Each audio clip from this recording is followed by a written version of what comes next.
MLBB Around the World is powered by Asus Republic of Gamers. The ROG phone is the official gaming phone of the M6 World Championships. Coming at you live from Kuala Lumpur, Malaysia, fresh off of the M6 Gala. You're watching MLBB Around the World. It's time for the final episode of this informative series, wherein 4 episodes, 4 short and easy to digest episodes, you will get to know all 23 teams competing at the M6 World Championships. At your service, my name is Leo, and it's time for us to get to the big dogs. We're talking about the legends, the giants, the titans, the teams from the 3 major regions where it all started. The representatives from MPL Malaysia, MPL Indonesia, and MPL Philippines. First up, let's cover the home teams. We've got from MPL Malaysia, the grand finalists and the eventual champions, Vamos and Selangor Red Giants. Let's cover Vamos first, aka Team Vamos, formerly known as the Homeboys. Team Vamos is a team owned by solos and are made up mostly of Homeboys veterans, and I think they carried on a good amount of their old persona, just with a new coat of paint. They were last seen in MSC 2024, competing for the EWC out in Riyadh, Saudi Arabia. Give me a sec. Quick story mid-shoot. The Marriott sent over a little slice of cake for my birthday. Thank you! Or as they say here in Malaysia, terima kasih. They were last seen competing in MSC 2024 for the EWC out in Riyadh, Saudi Arabia, where they finished top 8. They were dropped out of the single eliminations bracket by NIP Flash in a 5-game slobber knocker. Let's talk about Team Vamos metagame. They are a forward momentum team. One might say ID-like aggression. If anything, it's their own brand of team fighting excellence with an asterisk. A lot of people will argue that maybe Vamos fights too much. Maybe that's all Vamos knows how to do. And they might be too fast for their own good. Because even when they're behind, Team Vamos likes to keep fighting. Team Vamos wants to keep pushing the momentum forward. And even when they're behind, they will do their best to punish the team that is ahead when they're not ready, and then build an advantage from there. There's a thing I learned from the Malaysian talents, who, by the way, helped me do research and understanding to better share with you guys more about these teams. Lafell, Gideon, and Husky told me something to the effect of the recalls that they use in-game are inversely proportional to the respect that they have for their opponents at the time. So if you see a lot of recalls happening, especially from Zorn, aka the Malaysian Jordan, then you know that they still feel like, they're ahead, and then they're trying to get a reaction out of their opponents. But if they stop slowing down and they just, play the game, focus on what they need to do, that means respect is through the roof. That means they gotta, slow it down and find better opportunities so that they can recall again. That's the Team Vamos profile in game in a nutshell. On a micro-macro scale, they are definitely micro. Again, fighting is the bread and butter of their playstyle. And that's what you should expect in game. There is a weird tendency, though, for their coach Pabs to... it might be a mental thing or like an ego thing, wherein, weirdly enough, fans of MPLMY and even the casters noted this. Sometimes he would let through opponents' power picks to see what happens if they get to pick it again. And it's worked much to their demise, but I don't know, there must be a logic to this. That's a drafting thing. Pacing-wise, I don't think we can say it enough. Vamos likes to play fast, play hard, play quick, very aggressive. They like to do a man-to-man play style. Like, one role will guard another, not necessarily lane to lane, but for example, Zorn will just be in the jungler's face, like the opponent's jungler's face, as soon as he can be. So, his favorite heroes like Cho, just living in their opponent's face. That's the Zorn trademark. That's the Vamos trademark. And they will find ways to constantly ensue conflict. So chaos is the name of the game. And what do they do with this chaos? They make sure Chibi gets farm. They make sure Nets gets farm. Because there's a tendency for Nets to get bored in lane. And I kind of agree, even when it's time playing for MPL Philippines, under ONIC Philippines. I know that he's better late game. I know that he's better in team fights more than in lane. So that's the game plan there. That's the macro path for all this chaos that they're putting on the map, is so that their cores, the jungler and the gold laner, will eventually get to a better position wherein they're at home and then they can win. Picks-wise, you gotta watch out for Chibi's Nolan. He has a pocket Martis and Julian. Also kind of sometimes tries to make Fred a thing again. Zorn, the aforementioned Cho with like a bajillion recalls. Also has a pocket Carmilla and Arlott. So a lot of setup heroes, but setup heroes of a specific kind. He's also very good on the Kaja and the Franco, which defines the playstyle that he is more specifically known for. Not just pure setups, not like the Tigreal kind of setup, more of the pinpoint CC type of setup. So Malaysian talents have brought up the fact that he would sometimes play a hero like Tigreal and then hesitate, and then they would totally miss the window. So that's something to note here for Zorn. Nets, true to his identity, true to how we've been setting up the Vamos playstyle, is very home with a Carry and a Harith. Those are team fighting heroes. Carry likes to shred, Harith likes to, get in the middle of things and just dance, synchro fission, and then just, win with basic attack. So it's perfect. Also, since Bruno is a rising hero, like he's such an in-demand pick these days, that benefits Nets as well. If you know, one of the greatest backdoor plays in the history of MLPH, Nets on a Bruno. He's responsible for that. Lord Smooth, going over to the EXP lane, likes the Bene, has a pocket Uranus, and in mid, you got Warlord, who has a Sicilian and a Faramis. Like, these are two of the most polar picks that he has, which just shows the depth of his play style, which complements the whole Vamos MO. An interesting matchup for Vamos. I'm gonna say it now. This will be the answer for both Malaysian representatives, Vamos and SRG. I want them both to face BTK. I just want them both to go up against, the team that has the most heat coming into M6, coming into the home court, and see what happens. More specifically, I think it's going to be more of a fair fight when it's BTK versus Vamos.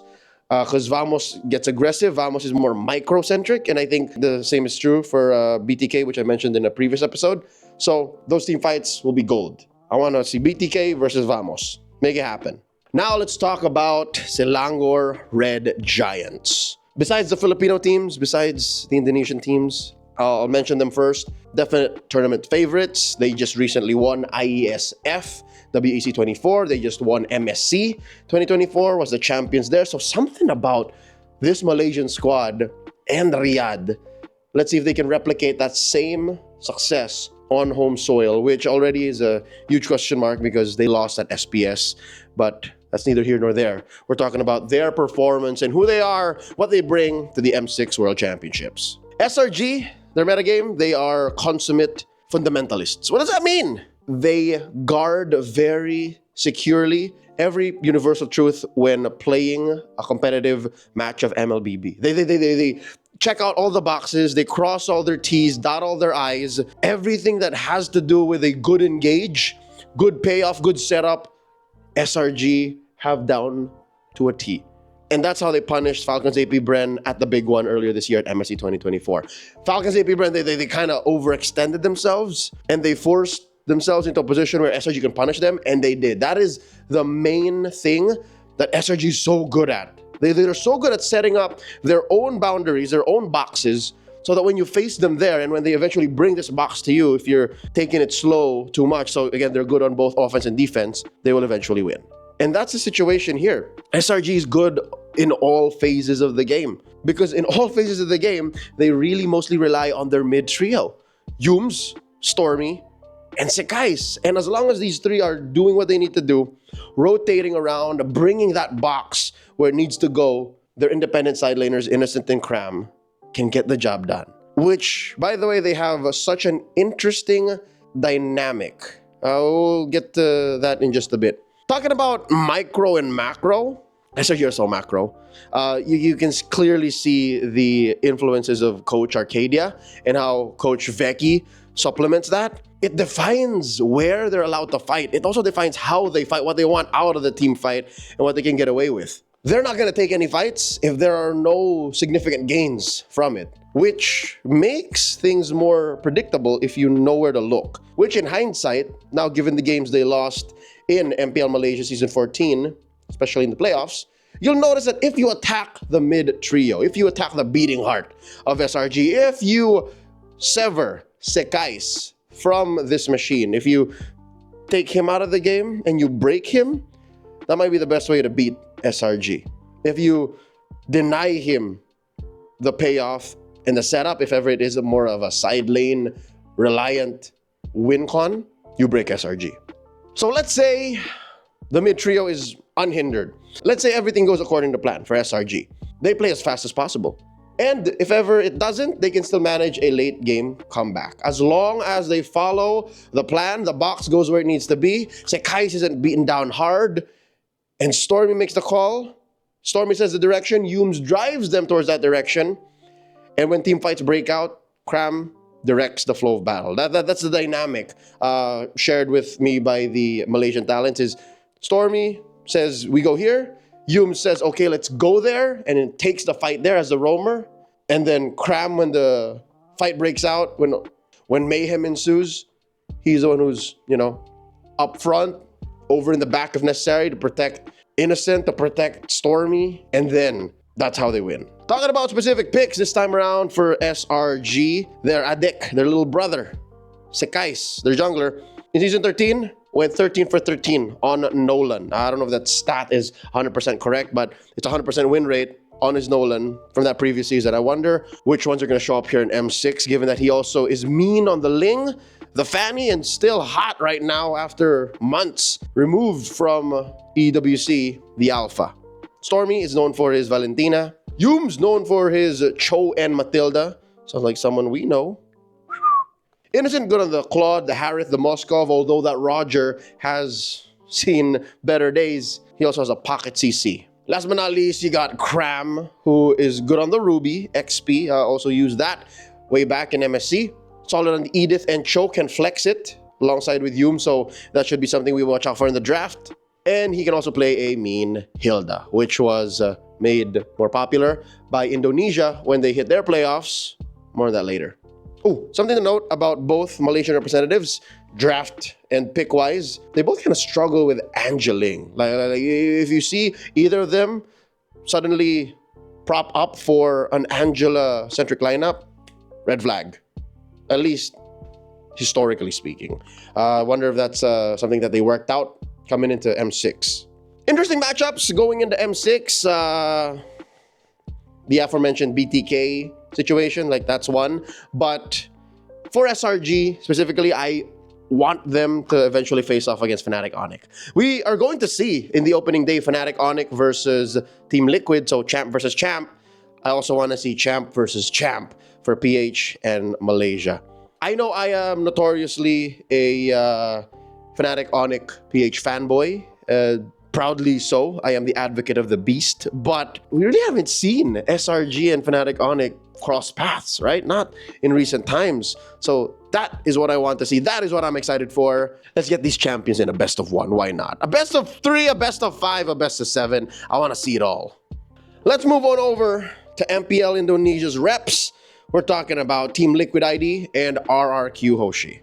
First up, the runner-up, the grand finalist, RRQ Hoshi, the king of kings. Before we discuss each team individually, something of note for both of these Indonesian teams. Upon consulting the Indonesian talents, specifically Mirko and Arashi, picked their brains off for this one. Yes, they do accept the fact that Indonesia is the brawl server, but something they mentioned made more sense now after watching those matches and making sense of it all going into M6.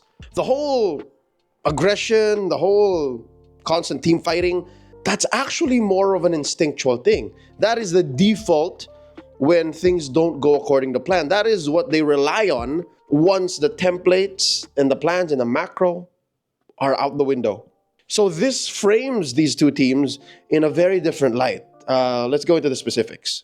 RRQ, oddly enough, is a very macro-centric team. That's right, they're very systematic, they're very clean, they're very polished, and of the two, they're actually the team that has more of a plan going into each match. They pick their fights, they choose their angles, and they find a way to set up their plan A, which is mostly a Skylar-centric game plan. And this is thanks to Kez Cute's Dota acumen. Arguably, Dota is the granddaddy of most modern MOBAs and strategic thinking when it comes to a 5v5 battlefield, and that definitely shows when you watch RRQ's game. They're good early to mid, and this is where things go sideways when things don't go according to plan. Again, very templated, very plan-centric. They struggle in the late game. When all possibilities are exhausted and the plan just is thrown out the window, what does RRQ do? That's one of their main struggles. Luckily, that struggle doesn't come quickly because the metagame and the way this team is composed allows for the pressure to be spread out. It's no longer just Skylar-centric. It's just not Skylar who has to get the job done. It's no longer all on Skylar. Not just because he hasn't his power spike, that doesn't mean it's over for RRQ. It's a shared responsibility this time around, and they have Sutsujin to thank for that. Sutsujin is great for the most part, ask him to do anything, and that allows for the rest of the team to be alleviated of the pressure so that they can eventually find a way to get back on track. Players and picks specifically, this is where Dairen and Idok, their XP and Roamer specifically, come into play. Clutch when it comes to these significant moments in the game, whether it be early, mid, or late. Their mid laner, though, quite the wild card, a coin flip. Sometimes you will do the oddest of things with unsure of a payoff, if ever it does work out. But he's the one factor in a very well-oiled machine that could really change up the pace. So I guess this keeps their opponents honest, too, the way Rins plays. Specifically, they like these Beatrix, Franco / Kaja combos. Idok has a solid Ruby, even in Rome, which isn't exactly S or A tier anymore. So if push comes to shove, like, they have that. Dairen, good on setup heroes like Terizla, Arlott, and Edith. And Skylar? Skylar's mostly a marksman main, based on some reps from recent performances. Like, he isn't a huge fan of Harith nor Lunox. Did play the Lunox and the Harith, I think, in the playoffs. But if it's up to him, like, you'll see that he really performs well and better on marksman. An interesting matchup for them at M6, I think, would be against Falcon Esports. If you watched Snapdragon Pro Series, you'll know that the Burmese are also pretty aggressive. And that kind of aggression might be able to break the systematic approach, the controlled aggression that RRQ Hoshi has. So if these two brawl-like server-made teams face off, what would that look like? That's what I'm excited for. Oh, by the way, RRQ Hoshi was last seen in a huge international event at M4. They were top 3 at M4, so look back at that. 2022, holiday of 2022 into the first few months of 2023. Like, that's where RRQ Hoshi was last a big deal. Up next, let's talk about the champions of MPL Indonesia Season 14, Team Liquid ID. This is their very first championship because prior to this, they were known as Aurora, and you know the ups and downs of Aurora, mostly the downs. They really struggled a lot in the franchise history of MPL ID, and this is their first international major outing, at least for Moonton ran events. So this is a huge deal for Team Liquid ID. Let's talk about their focus. Are they micro or macro? They're micro. This is a point that I had to rewrite because the way I understood things, they were a more macro team. Looking at how they trade, looking at how they understand power spikes, looking at, how they get to the late game, survive, and then win. But coming from the ID talents, it makes more sense. They're more micro-centric. Liquid ID, the reason why they're capable of doing these things and making these crazy drafts work that they end up with, is because of their mechanics. It's because of their micro giftedness. And this brings up a finding that yours truly put together only after studying these 3 major regions teams. Team Liquid ID, they're like a jazz band. They're very adaptive. All 5 members, including the coach, knows the tempo. They know the tune. They know what the measures are. They know it's a 4/4. They know how many bars. They know, like, music-wise. And from there, they just improvise. They adapt. So like a jazz band. So they know the end game. They know how to get there. But each of them don't necessarily have to say what exactly they're going to be doing, which is where Weedy the Wise comes through. This is a moniker penned by our ID talents. Miracle pushes this one hard. Weedy the Wise, he's the mastermind. He's the one who is the maestro of this jazz band. Weedy says we go here, and then everybody else just follows. So that brings us to how they are draft dependent. Based on their draft, they're going to be able to make good trades in game. They're going to be able to reach a late game, spike their scale better, and they're going to be able to showcase their twitch mechanics. The fact that they can make good decisions faster than their opponents, make better communications. Like clearly you might be able to see those moments in game wherein they can like turn on a pike when they miss certain things and then they can do better on the clapback. That is a TLID trademark. Talking about specific picks, again, player-wise, you gotta watch out for Weedy the Wise. Watch out for Fabian on his mechanics and see how Aran makes the most of this direction.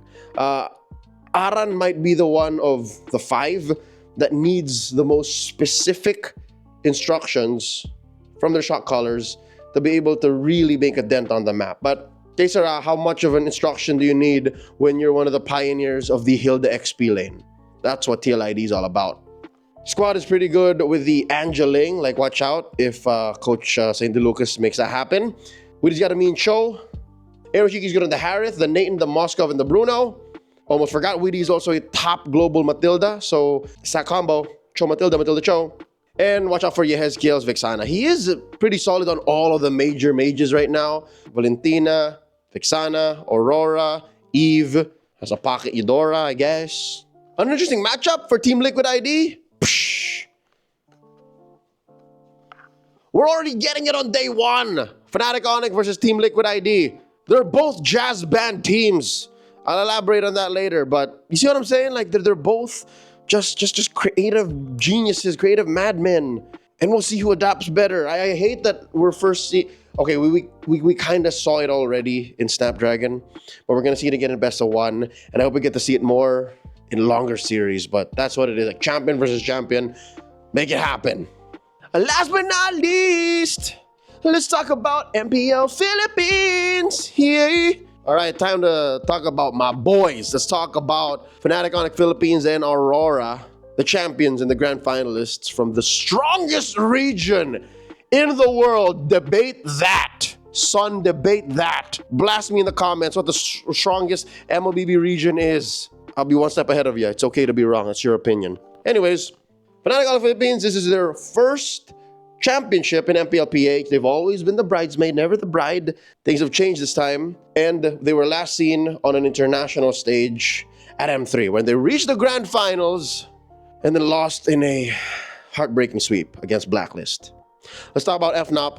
They are an early game focused team, and they play around objectives very specifically, watch the turtle fights, and then they snowball from there. So very similar to Team Liquid ID, they're improv connoisseurs. They're able to foresee the direction of where they want to take their draft, where they want to take their win cons, and then just get there individually through their micro mechanics. Which is, to mention, are they micro or macro?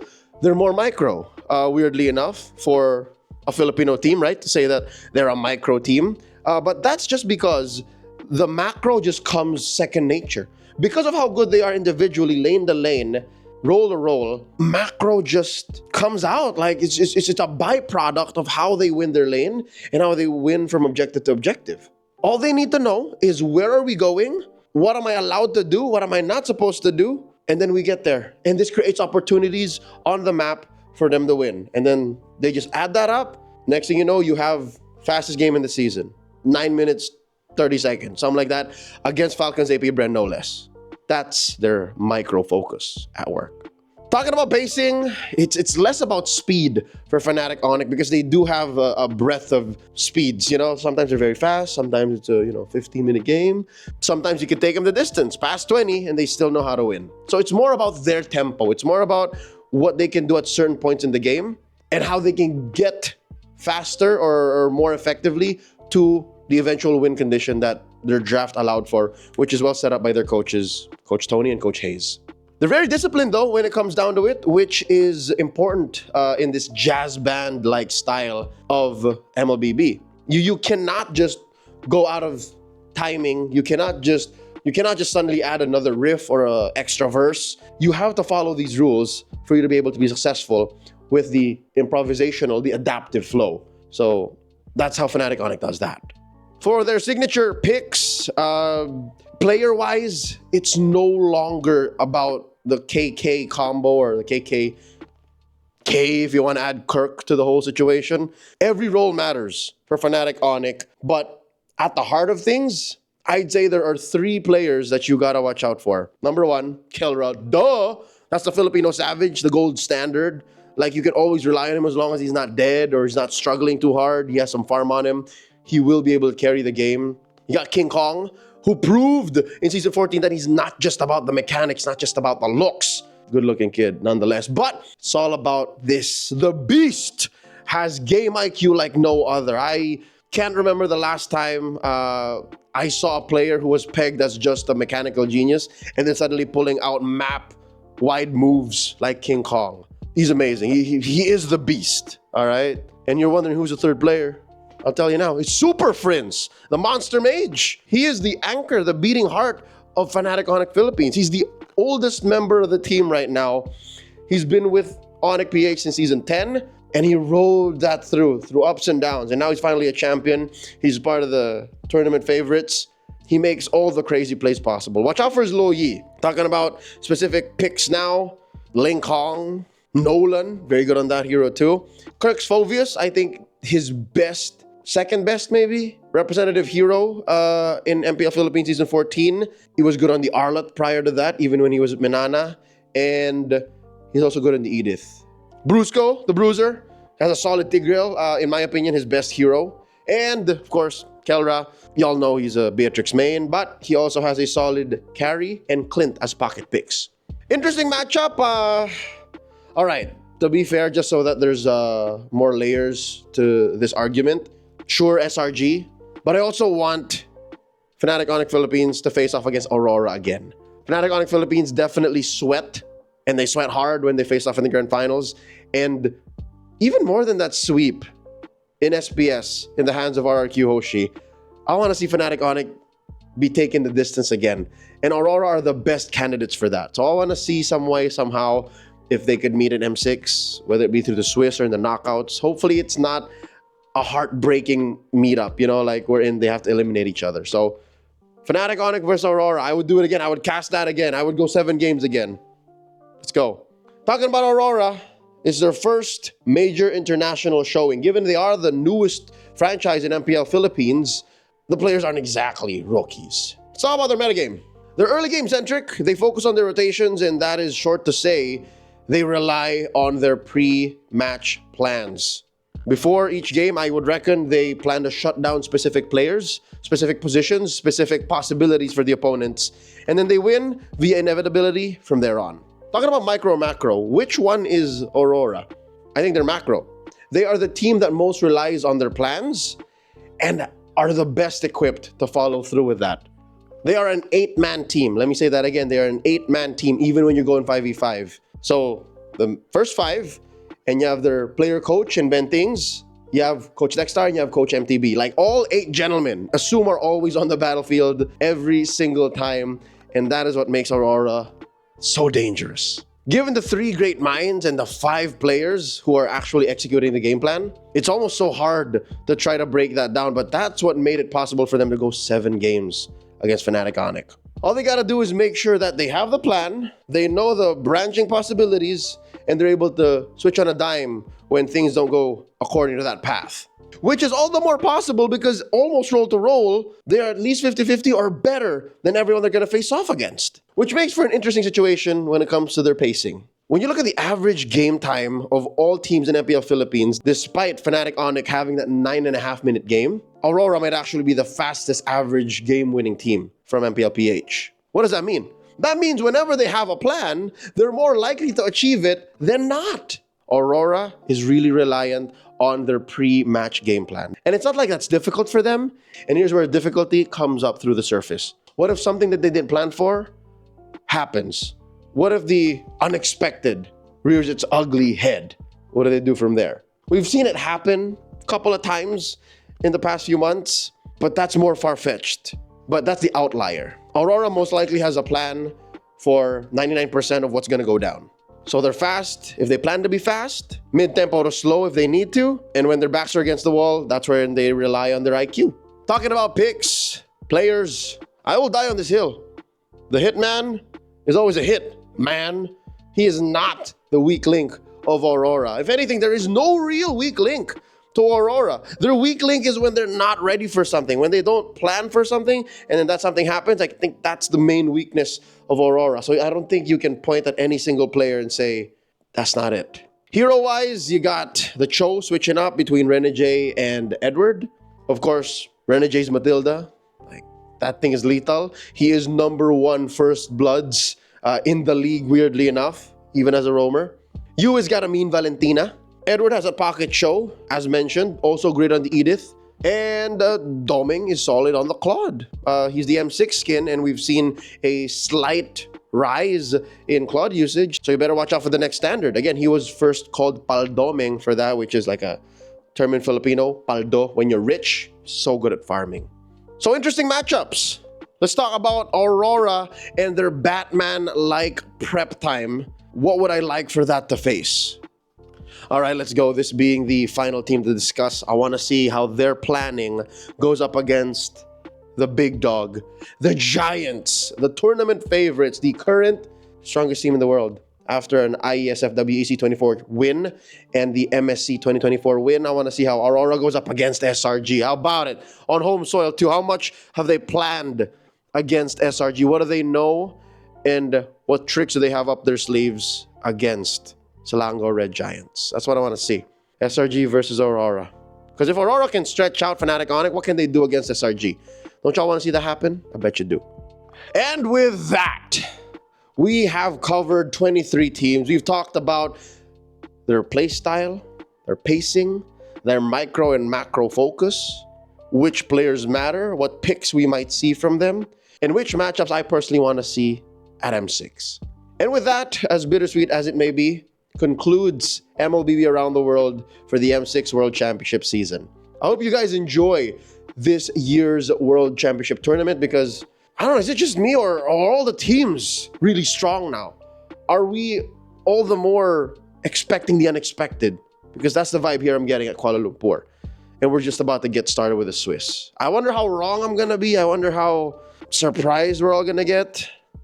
Before we end, real quick, shout outs to Asus Republic of Gamers, the official gaming phone of the M6 World Championship. Shout out to Rayash for taking care of content on our behalf. And of course, to all the fans. You guys are amazing. I hope to see and meet some of y'all here at M6. So let's close up the series with my predictions for the knockouts, baby. Who's making it through? Who's making it through? Who's the 8? Who's the 8 coming through? All right, let's make it happen. Let's go. All right, we're going to show here. All right. I don't want to do it in any order. I just want to say like who I think is coming through. All right, so 8 in the knockouts. First up, Fnatic ONIC, Philippines. Bow, that's 1. Aurora MLBB, boom, that's 2. Selangor Giants, that's 3. Boom. Team Liquid ID, boom. All right, we're getting slowly into dark horse territory now. S2G Esports, boom. Come on, Turkey, baby, Turkey. RRQ Hoshi, pow. You can't have Indonesia miss out, come on. Falcon Esports, pow. The Burmese are back. And last but not least, Team Spirit. All right, that's it. ECA, they're going to go deep again, I hope. I don't know if I wasn't a fluke, let's see. And that is MLBB Around the World. I'll see you at the Swiss.